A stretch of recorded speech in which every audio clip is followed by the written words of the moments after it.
Entrepreneurs play an important role in economics by offering consumers new ideas, new products, or new services. They compete in existing markets and sometimes create entirely new markets. Entrepreneurship is difficult and risky because many new businesses fail. But when successful, entrepreneurship contributes to the growth and prosperity of the overall free market economy. Entrepreneurs create jobs and encourage a greater exchange of goods and services. An entrepreneur's motivation. There are many reasons why entrepreneurs decide to start a business. Henry Ford wanted to produce cars more efficiently. Oprah Winfrey wanted to help people make their lives better. Steve Jobs wanted to provide customers with user-friendly personal computers and new entertainment ideas. These are just 3 examples of innovative and successful entrepreneurs. Entrepreneurs often share common motivations. They also share common characteristics. Motivations and characteristics of entrepreneurs. Autonomy. Entrepreneurs like to work for themselves. Profits. Entrepreneurs are driven by their quest for profits. Successful entrepreneurs can create wealth rapidly. Risk. Entrepreneurs have a low level of risk aversion, since investing money in their own businesses is very risky.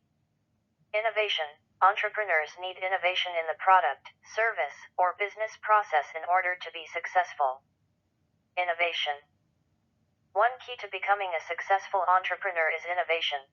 The development of new devices, ideas, or ways of doing things helps entrepreneurs sell more goods or provide more services.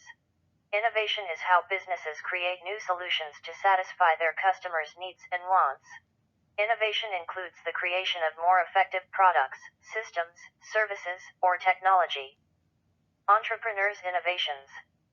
Entrepreneurs innovate by creating new products, new production methods, new markets, new sources of supply. The innovation game. Entrepreneurs innovate by introducing new means of production, new products, and new forms of organization. Innovations consist of inventions, discoveries, and new methods of production. Sometimes, innovations can change the entire economy.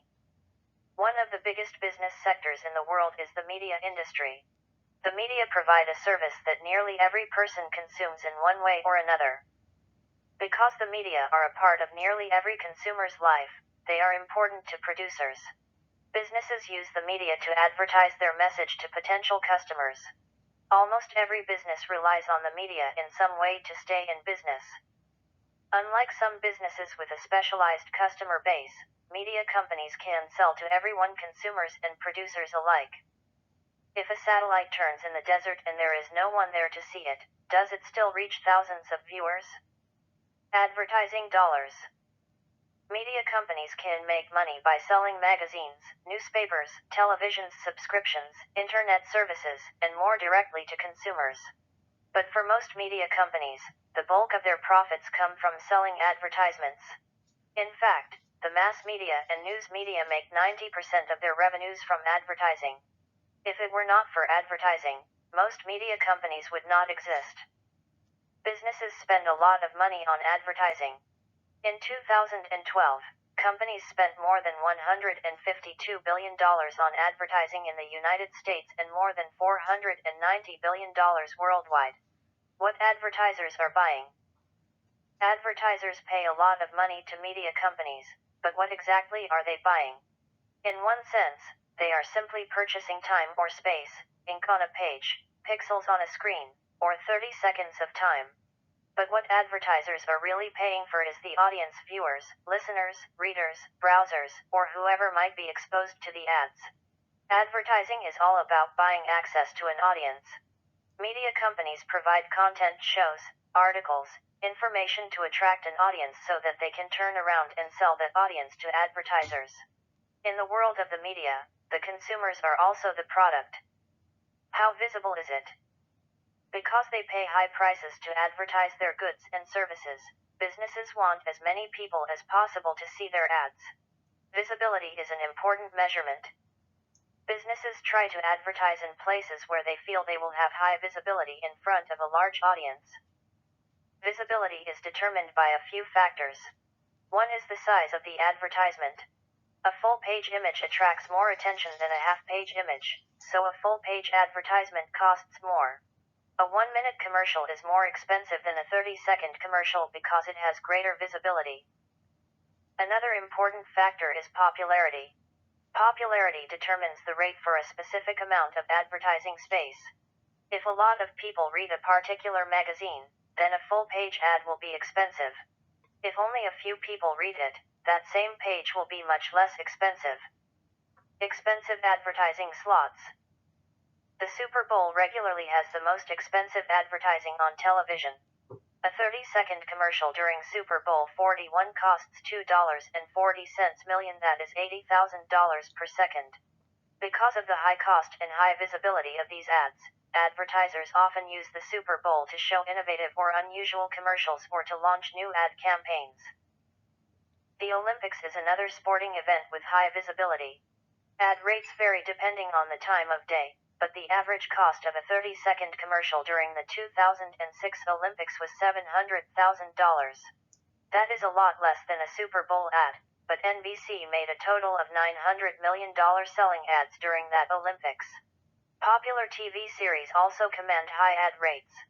American Idol, one of the top-rated shows in recent years, charges as much as $700,000 for a single 30-second commercial. The same 30-second ad on CSI costs only $465,000. Survivor and The Apprentice each get $350,000 for a 30-second spot. As ratings drop, ad rates drop, too. ER charged $440,000 for a 30-second commercial in 2004, but its ratings went down the following year, so the rates went down to $400,000.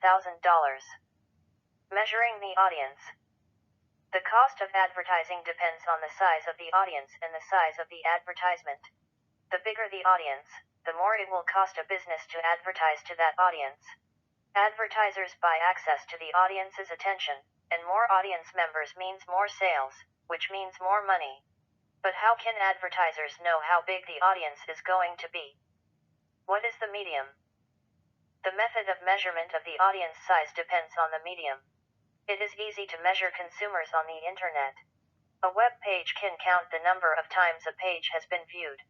In other forms of media, the count needs to be estimated. For print sources, circulation counts the number of magazines or newspapers that are printed and distributed. Not every magazine or newspaper will actually get read by somebody, and some will get read more than once. However, circulation is still a pretty good measurement of the size of the potential audience. For TV and radio, audience size is measured by a ratings system. Advertising outlets. Media companies are not limited to a single way of selling advertisements. In fact, the more ways they can sell ads, the more money they can make. Most media companies use a variety of methods to advertise. Magazines and newspapers, for instance, have traditionally sold advertising to raise revenues while also charging subscription fees to people who receive the publication in the mail. With the advent of the internet, many magazines and newspapers have continued to enjoy advertising revenues but have struggled to find ways to charge subscription fees, because so many websites are available for free. American media. People get the information they need to make decisions primarily from the media. People watch TV, browse the internet, read newspapers and magazines, and listen to the radio. What they see, read, and hear affects how they think and choose. There are thousands of media sources for people to choose from, but a large number are owned by a few large companies. These companies are known as media conglomerates. Their dominance of the media industry creates a market structure that closely resembles an oligopoly because a few large companies control nearly all the media industry.